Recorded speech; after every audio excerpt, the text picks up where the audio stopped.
Hello students, in last two lectures we had seen big data and big insights. First of all, we had seen what is big data. Then we had seen uses of big data, three uses: location tracking, understanding the weather patterns, and third, healthcare industry. Now today we are going to see the next use of the big data, and that is banking, finance and trading. So here I can write fourth option: banking, finance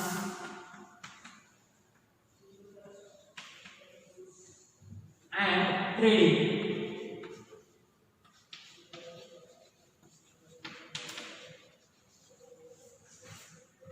So all these three sectors, finance sector, trading and banking, all three aspects are depend on big data. With the big data analytics, the investment patterns of the people can be studied. While investing the money, we can invest money in bank, in finance sector, in trading. So the organizations, they can study the point of view of people, they can study the thinking pattern of people, and after making research, after doing research, they can come with new plans in the banks for investment, new plans in finance sector and new plans in trading. New insights have enabled the banks and finance companies to come with suitable plans. Research organizations, they have made their deep research on the pattern of thinking of the people, how people are thinking about the particular sector, how the people are thinking about mutual funds or any other funds, or how people are thinking about the particular bank. Nowadays people are mostly invest their money in nationalized banks. So it is very easy to come with new plans after making research, and for that big data is helpful.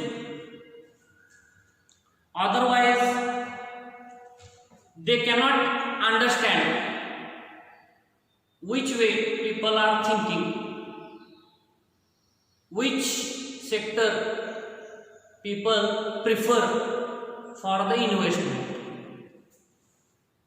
Big data has enabled smooth functioning of these agencies and institutions.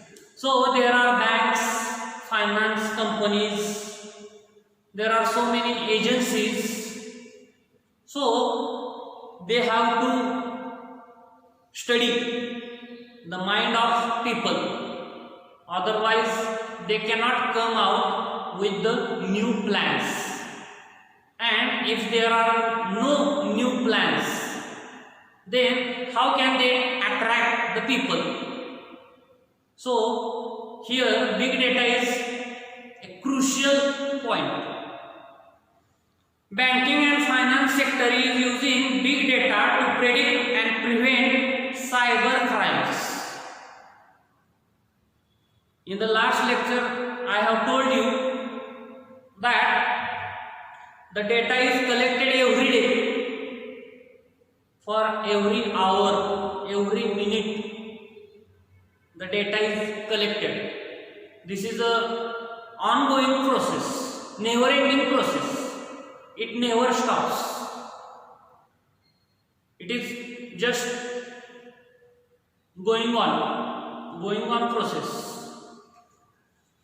So the collected data used to prevent the cyber crimes, and also it is used to predict cyber crimes. Card fraud detection. People are thief or burglar, they are making duplicate cards, ATM cards, and through those cards they can rob the people. They can take money from someone else money from their account through that card. Archival of audit trails, etc. By analyzing the past data of their customers and the data on previous brute force attacks, banks can predict future attempts. Because of big data, with the help of big data, banks can prevent future attempts of cyber attacks with the help of big data. So that's why big data is helpful.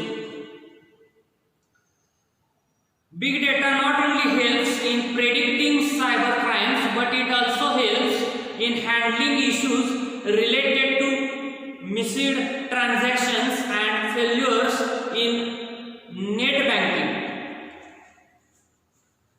Big data is also helpful for running the net banking process. That's why also big data is important. It also important to issues related with failed transaction, unsuccessful transactions. If the money goes to someone else's account, then the big data is important there, because that is a wrong transaction, and if the transaction is wrong, then the money should got back to bank or the sender. Money should got back to sender or the bank, and that's why big data is important. एखाद्याला तुम्हाला जर पैसे पाठवायचे आहेत, मला एक व्यक्तीला पैसे पाठवायचे आणि माझ्याकडे चुकून काहीतरी माझी चूक झाली आणि ते ए व्यक्तीला पैसे न जाता जर ते बी व्यक्तीला गेले, तर त्याला आपण रॉंग ट्रान्झॅक्शन म्हणू शकतो. किंवा काही वेळेस आपल्याला ज्याला पैसे पाठवायचे असतात, आपण त्याचे सगळे डिटेल्स एंटर केले, फिलअप केले, तरी सुद्धा ट्रान्झॅक्शन फेल होते. त्यावेळेस सुद्धा बिग डेटा ॲनालिटिक्सचा उपयोग करता येतो आणि ते पैसे ज्याचे त्याला मिळवून देता येतात. नाहीतर ते पैसे तसेच सिस्टीममध्ये अडकून पडतात आणि जर रॉंग ट्रान्झॅक्शन झालं तर त्या व्यक्तीला गेलेले पैसे ते परत बँकेला यायला पाहिजे किंवा त्या कस्टमरला यायला पाहिजे, आणि त्यासाठी सुद्धा बिग डेटा ॲनालिटिक्सचा उपयोग होतो. It can even predict possible spikes on servers so that banks can manage transactions accordingly. बँकेच्या सर्व्हरला काही धोका असेल ते सुद्धा बिग डेटा ॲनालिटिक्समुळे समजतं. आणि तसा जर काही धोका असेल तर बँक ती काळजी घेते की ग्राहकांच्या पैशाला काही धोका होणार नाही किंवा बँकेत जे पैसे आहेत त्याला काही धोका पोहोचणार नाही. बिग डेटा ॲनालिटिक्समुळं हे सगळं आधीच समजते की घटना घडण्याच्या अगोदर, सायबर अटॅक होण्याच्या अगोदर. आणि त्यामुळं बिग डेटा ॲनालिटिक्स ही टेक्निक खूप महत्त्वाची आहे किंवा ही टेक्नॉलॉजी खूप महत्त्वाची आहे. The Securities Exchange Commission (SEC) is using big data to monitor financial markets for possible illegal trades and suspicious activities. Securities Exchange Commission (SEC) ही संस्था सुद्धा बिग डेटा ॲनालिटिक्स या टेक्निकचा उपयोग करते. आणि ती संस्था काय करते तर ती संस्था मॉनिटरिंग करते देशात किंवा राज्यात जे व्यवहार घडत आहेत ते संशयास्पद कोणते व्यवहार आहेत किंवा चुकीच्या पद्धतीने व्यवहार कोणते चाललेले आहेत, ज्यामध्ये करप्शन आहे, असे व्यवहार कोणते आहेत हे शोधून काढण्याचं काम SEC सिक्युरिटी एक्सचेंज कमिशन ही संस्था करते. आणि त्यासाठी ती संस्था बिग डेटा ॲनालिटिक्सचा उपयोग करते.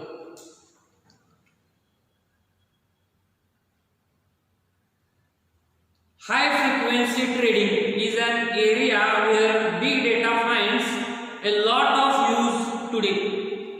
High frequency trading HFT. Here big data algorithms are used to make trading decisions.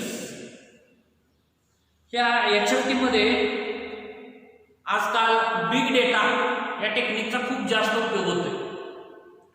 कारण इथं निर्णय घेण्यासाठी ट्रेडिंग डिसिजन, पैसे गुंतवायचे की नाही ट्रेडिंगमध्ये, हा निर्णय घेण्यासाठी बिग डेटा ॲनालिटिक्सचा उपयोग होतोय. Today the majority of equity trading now takes place via data algorithms that increasingly take into account signals from social media networks and news websites to make buy and sell decisions in split seconds. Trading मध्ये गुंतवला जाणारा पैसा, ट्रेडिंगची जाहिरात लोक वेगवेगळ्या वेबसाईटवर पाहतात, सोशल मीडियावर पाहतात आणि तिथून काही क्षणात लोकांना असं वाटतं की ही ट्रेडिंग कंपनी चांगली आहे किंवा ह्या कंपनीमध्ये जर पैसे गुंतवले तर आपला फायदा होईल. आणि म्हणून काही सेकंदात, within seconds, people have taken their decision whether to invest money in the particular trading company or not to invest in it. म्हणजे फक्त काही सेकंदात सोशल मीडियावर जाहिरात बघितल्यानंतर लगेच लोक निर्णय घेतात की ह्या कंपनीमध्ये पैसे गुंतवायचे की नाही. आणि एवढा या ट्रेडिंग कंपन्यांसाठी सुद्धा बिग डेटा ही टेक्निक फायदेशीर आहे. कारण तिथं आपण एखादी सोशल मीडियावर ट्रेडिंगशी संबंधित आपण एखादा आर्टिकल वाचलं आणि ते लाईक केलं. आता फॉर एक्झाम्पल तुम्ही एखादा लेख वाचला ट्रेडिंगशी संबंधित फेसबुकवर आणि तुम्ही जर तो लाईक केला किंवा तुम्ही तिथं काही प्रश्न विचारले त्यांच्या पोर्टलवर, तर तो डेटा, तुम्ही विचारलेला प्रश्न, तो लगेच त्याची दखल घेतली जाते, तो लगेच रेकॉर्ड केला जातो. तो प्रश्न, तुमची त्याच्यावरची रिॲक्शन, तुमची प्रतिक्रिया, ती सुद्धा रेकॉर्ड केली जाते. आणि त्यानंतर तुम्ही जेव्हा परत थोड्या वेळाने किंवा दुसऱ्या दिवशी फेसबुकवर या, त्यावेळेस तुमच्यासमोर ट्रेडिंगशी संबंधित काही जाहिराती असतात आणि तुम्हाला समजत नाही की ह्या जाहिराती कशा काय तुमच्यासमोर येत आहेत.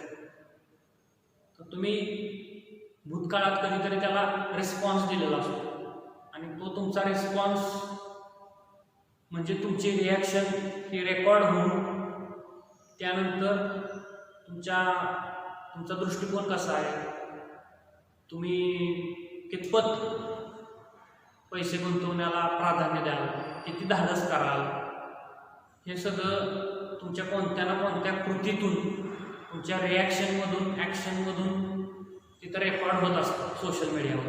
आणि सोशल मीडियावरून हा डेटा या ट्रेडिंग कंपन्यांना दिला जात असतो. ट्रेडिंग कंपन्या हा डेटा विकत घेतात आणि त्यानंतर त्या ट्रेडिंग कंपन्या आपल्यापर्यंत पोहोचतात. आणि त्यामुळं अशा पद्धतीनं बऱ्याच वेगवेगळ्या फील्डमधल्या, म्हणजे म्युच्युअल फंड असेल, ट्रेडिंग असेल, बँका असतील, यांची पोर्टल किंवा यांची पेजेस ही सोशल मीडियावर आहेत, फेसबुकवर आहेत. त्याचबरोबर व्हॉट्सअपवर सुद्धा आपण एखादा मेसेज वाचला आणि तो फॉरवर्ड केला तरीसुद्धा तो डेटा कलेक्ट होतो. आपण किती वेळा तो एक मेसेज फॉरवर्ड केला हे रेकॉर्ड झालेलं असतं आणि मग आपण त्याच्यामध्ये इंटरेस्टेड आहोत असं समजलं जातं.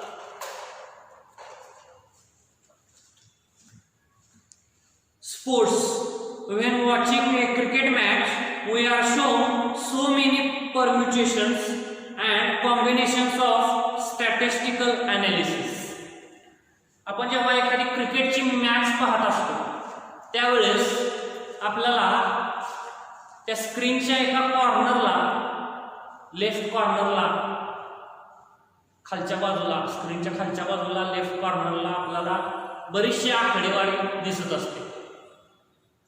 म्हणजे कोण बॅट्समन बॅटिंग करत आहेत, कोणती टीम बॅटिंग करत आहे, कोणते 2 बॅट्समन बॅटिंग करत आहेत, त्याचबरोबर कोणता बॉलर बॉलिंग करत आहे, किती ओव्हर्सची मॅच आत्तापर्यंत झालेली आहे, किती ओव्हर सुरू आहे. यासोबतच ओव्हरच्या मध्ये आपल्याला मोठ्या स्क्रीनवर बराचसा डेटा दाखवला जातो, बरीचशी माहिती दाखवली जाते की त्या एखाद्या प्लेयरनं, विशिष्ट प्लेयरनं किती मॅचेस खेळलेले आहेत किंवा एखाद्या बॉलरनं किती मॅचेस खेळलेले आहेत, त्याचा आत्तापर्यंतचा परफॉर्मन्स कसा आहे. when did he make his or her debut in the international cricket. त्या खेळाडूनं त्याची कारकिर्दीची सुरुवात कधी केली, कोणत्या दिवशी केली, इथंपासून आजपर्यंतचा सगळा त्याचा डेटा तिथं TV वर आपल्याला दाखवला जातो. 2 बॉलच्या मध्ये किंवा 2 ओव्हरच्या मध्ये. यासाठी सुद्धा बिग डेटा ॲनालिटिक्सचा उपयोग केला जातो. बिग डेटा ॲनालिटिक्सच्या माध्यमातून प्रत्येक क्रिकेटपटूचा, प्रत्येक खेळाडूचा डेटा कलेक्ट करून ठेवला जातो. आपण जर कोणत्याही, म्हणजे जो खेळाडू कोणत्याही देशाचा असू, जो खेळाडू फक्त एक टेस्ट मॅच किंवा एक 1 डे किंवा एक 20-20 खेळलेला आहे, त्याचं जरी आपण नाव विकिपीडियावर सर्च केलं किंवा गुगलवर सर्च केलं त्या व्यक्तीचं नाव, तर त्याचं विकिपीडिया पेज तयार झालेलं असतं आणि ते एका मॅचची माहिती सुद्धा तिथं नोंदली गेलेली असते इंटरनेटवर. हे सगळं बिग डेटाचे फायदे आहेत. म्हणजे त्या व्यक्तीनं जास्त मॅचेस खेळलेल्या नाहीत आणि आपण सहज त्याचं नाव शोधण्याचा प्रयत्न केला तरीसुद्धा आपल्याला त्याच्याबद्दलची बरीचशी माहिती मिळते आणि हे सगळं बिग डेटामुळे होतं. अशाच पद्धतीनं सर्वसामान्य लोकांचा डेटासुद्धा, माहितीसुद्धा सोशल मीडियाच्या माध्यमातून गोळा केली जाते, फक्त ती आपल्याला दिसत नाही. Gigantic data has been created over a period of time from the recording of matches. याच्या आधी झालेल्या मॅचेस, होऊन गेलेल्या मॅचेस, त्यामधून बराचसा डेटा कलेक्ट केला जातो. ट्रेनिंग सेशन्स, देशभरात, जगभरात ज्या ज्या ठिकाणी क्रिकेटच्या मॅचेस होतात किंवा जे जे देश क्रिकेट खेळतात, ज्यांच्या इंटरनॅशनल टीम्स आहेत किंवा ज्या ज्या देशांतर्गत क्रिकेट खेळलं जातं, भारतात जसं रणजी आहे तसं इंग्लंडमध्ये काउंटी आहे, काउंटी क्रिकेट. तर या सर्व क्रिकेट खेळणाऱ्या देशात वर्षभरात अनेक ट्रेनिंग सेशन चालतात. तिथं खेळाडूंना ट्रेनिंग दिलं जातं. म्हणजे तो जर बॅट्समन असेल तर कशी बॅटिंग करावी आणि बॉलर असेल तर त्याच्यामध्ये त्यानं कशी बॉलिंग टाकावी, काय सुधारणा कराव्या, या पद्धतीचं त्याला ट्रेनिंग दिलं जातं. ह्या ट्रेनिंग सेशनमधून सुद्धा बराचसा डेटा मिळवला जातो.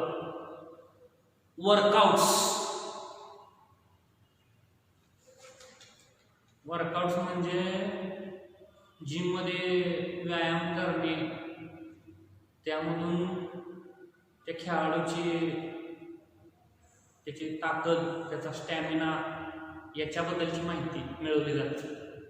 त्याचं वेट, त्याची उंची, हे सगळं तिथून त्या लोकांना, संस्थांना माहिती मिळते बिग डेटाच्या माध्यमातून. त्याला कोणता आजार आहे का किंवा त्याच्यावर कोणती शस्त्रक्रिया झालेली आहे का, त्याचं कोणतं ऑपरेशन झालेलं आहे का किंवा त्याला कोणत्या जखमा झालेल्या आहेत का, अशा पद्धतीने ही सगळी माहिती बिग डेटाच्या माध्यमातून कलेक्ट केली जाते आणि त्याचा नंतर पुढं वेळोवेळी उपयोग केला जातो. दर्शकांना दाखवलं जातं की ह्या खेळाडूला ह्या वर्षी दुखापत झालेली होती आणि त्यानंतर इतके दिवस तो इंटरनॅशनल क्रिकेट खेळू शकला नाही, हे आपल्याला समजतं. ते फक्त big डेटामुळे. The data enables a sports person to study his performance as well as of the other players worldwide. आणि ह्या जगभरात क्रिकेट खेळला जाणाऱ्या किंवा इतर कोणताही खेळ, आंतरराष्ट्रीय पातळीवर जेवढे खेळ खेळले जातात तेवढे सगळे खेळ आणि ते खेळ खेळणारे खेळाडू यांची इत्थंभूत माहिती, अगदी डिटेलमध्ये माहिती ही इंटरनेटवर सापडते, यूट्यूबवर सापडते. So the particular player can access that information and he can understand his weaknesses as well as his strengths. At the same time, he can observe, he can watch other videos of the other players of the worldwide. He can observe his competitors through these videos. So in this way also big data is helpful. म्हणजे एखादा खेळाडू स्वतःचे video बघू शकतो. त्यानं काल एखादी match खेळली असेल आणि त्या मॅचमध्ये त्याचा परफॉर्मन्स कसा झाला, त्याची बॉडी लँग्वेज कशी आहे, तो आऊट झाला असेल लवकर तर कशा पद्धतीने त्याची काय चूक होती, तो कसा आऊट झाला, हे तो बारकाईनं ऑब्झर्व करू शकतो. याचसोबत तो इतर खेळाडूंचे व्हिडिओसुद्धा पाहू शकतो, त्याचासुद्धा तो अभ्यास करू शकतो. हे सगळं big डेटामुळं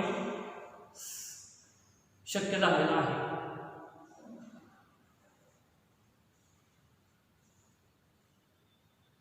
It has tremendously helped in improving individual as well as team performance. So, big data is helpful to improve individual performance as well as the team performance. Big डेटामुळं एखाद्या खेळाडूला त्याचा स्वतःचा वैयक्तिक परफॉर्मन्स त्यामध्ये सुधारणा करणं शक्य झालेलं आहे. त्याचसोबत तो ज्या टीममध्ये खेळतो त्या टीमचा परफॉर्मन्स सुद्धा सुधारणा करण्यामध्ये बिग डेटा मदत करत आहे. The sensors embedded in the sports equipment help us to understand our game from close quarters. For example, क्रिकेटच्या मॅच मध्ये जिथं बॅट्समन बॅटिंग करत असतो त्याच्या पाठीमागं 3 स्टंप्स असतात. त्या 3 स्टंप्स पैकी मिडल स्टंप मध्ये कॅमेरा असतो, कॅमेरा सुद्धा असतो आणि माईक असतो, आणि तिथून सुद्धा शूटिंग होत असतं. त्याचबरोबर माईकमुळं तिथं आजूबाजूला कोणत्या गोष्टी बोलल्या जात आहेत हे सुद्धा आपल्याला कधी कधी ऐकायला मिळतं. त्याचबरोबर जिथं अंपायर उभा राहतो तिथं सुद्धा 3 स्टंप्स असतात आणि त्या 3 स्टंप्स मधील मिडल स्टंप मध्ये सुद्धा कॅमेरा आणि माईक असतो. ज्यावेळी एखादा बॅट्समन बोल्ड होतो, क्लीन बोल्ड, आणि स्टंप जमिनीतून बाहेर येऊन पडते, त्यावेळेस आपल्याला तो कॅमेरा माईक दिसतो. तर अशा पद्धतीनं आपण अगदी जवळून स्टेडियमवर काय चाललेलं आहे ते पाहतो. बऱ्याचदा कॅमेरामन त्या 2 कॅमेराचा, स्टंप्स मध्ये असणाऱ्या कॅमेराचा उपयोग करून आपल्याला दाखवत असतात की एखादी विकेट कशी पडली किंवा एखादा बॅट्समन रनआउट कसा झाला, त्यासाठी त्या कॅमेराचा उपयोग केला जातो. आणि यामुळं कोणत्याही खेळाडूला त्याचा खेळ, तो फिल्डिंग करत असेल, बॅटिंग करत असेल, बॉलिंग करत असेल, हे सगळं त्याला जवळून अनुभवता येतं, पाहता येतं. The sensors help us to understand the field conditions. स्टेडियमवर काय सिच्युएशन आहे, वातावरण कसं आहे हे सुद्धा त्या सेन्सर्समुळे कळतं. वेगवेगळ्या प्रकारचे सेन्सर्स त्या इक्विपमेंट्समध्ये बसवलेले आहेत आणि त्यामुळं तिथं सिच्युएशन काय आहे, तिथं वातावरण काय आहे हे समजतं. द वेदर, इंडिव्हिज्युअल परफॉर्मन्स, या सगळ्या गोष्टी त्या सेन्सरमुळे समजतात.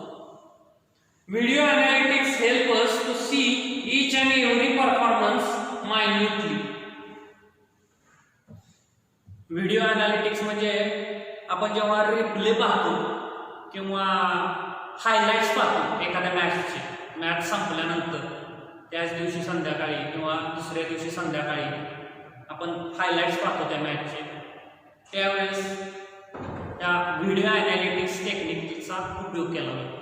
आपल्याला सगळी मॅच दाखवली जात नाही, फक्त विकेट्स, पडलेले विकेट्स 4 आणि 6 हे फक्त दाखवलं जातं.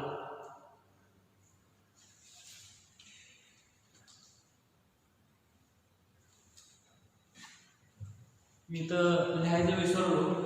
बँकिंग, फायनान्स अँड ट्रेडिंग नंतर स्पोर्ट्स,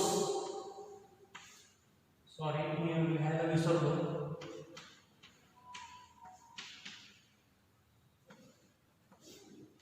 स्पोर्ट्स नंतर ॲडव्हर्टायझिंग.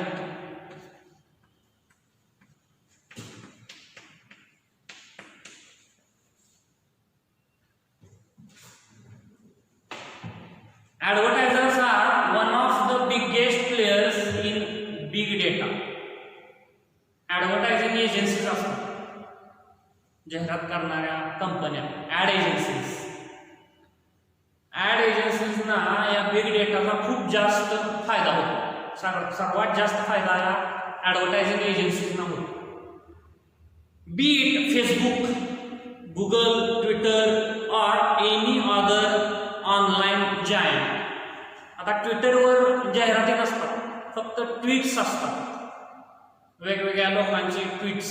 त्यामध्ये सामान्य लोक असतात, सेलिब्रिटी असतात, सर्व प्रकारचे सेलिब्रिटी असतात, म्हणजे politician, Bollywood celebrity, sports player, athletes हे असतात. आणि तिथं सामान्य लोक मत व्यक्त करतात. त्यांचं मत, त्यांचा एखादा रिप्लाय किंवा त्यांचा एखादा शब्द, त्यांचं एखादं वाक्य किंवा त्यांची एखादी रिॲक्शन हे सर्व कॅच केलं जातं, हे सर्व पकडलं जातं ह्या बिग डेटाकडून, बिग डेटा कलेक्ट करणाऱ्या संस्थांकडून हे सगळं कॅच केलं जातं. त्यामुळे असं म्हटलं जातं की सोशल मीडिया वापरताना काळजीपूर्वक वापरला पाहिजे. ते यासाठी की आपल्याला कोणीतरी पाहत असतं, आपण काय करतोय, आपण काय पाहतोय, आपण काय बघतोय, आपण काय वाचतोय, हे सगळं पाहिलं जात असतं. आणि त्यामुळं असं म्हटलं जातं की सोशल मीडिया काळजीपूर्वक वापरला पाहिजे. सोशल मीडियामध्ये फेसबुकमध्ये जाहिराती असतात, ॲड एजन्सीजची पोर्टल्स असतात आणि त्याला चुकून जरी लाईक झालं तरी सुद्धा ते आपल्याशी कॉन्टॅक्ट करतात. ते आपल्याला आपला नंबर कुठून तरी त्यांना मिळतो आणि त्यानंतर ते आपल्याला मेसेज करतात किंवा मेल करतात.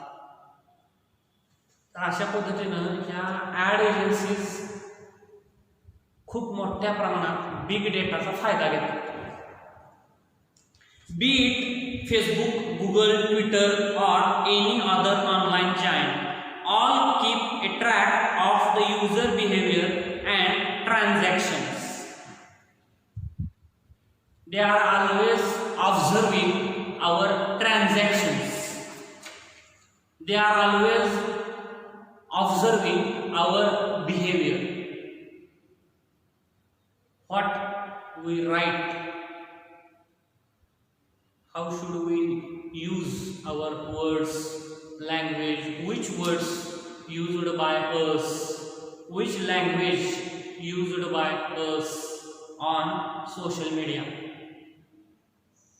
And because of that they can understand our online behavior.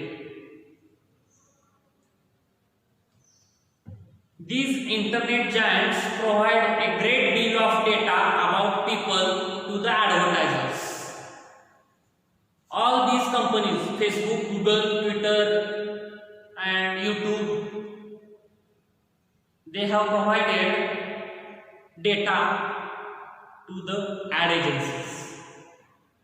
So all these giants, all these apps, they have collecting the data through our reactions.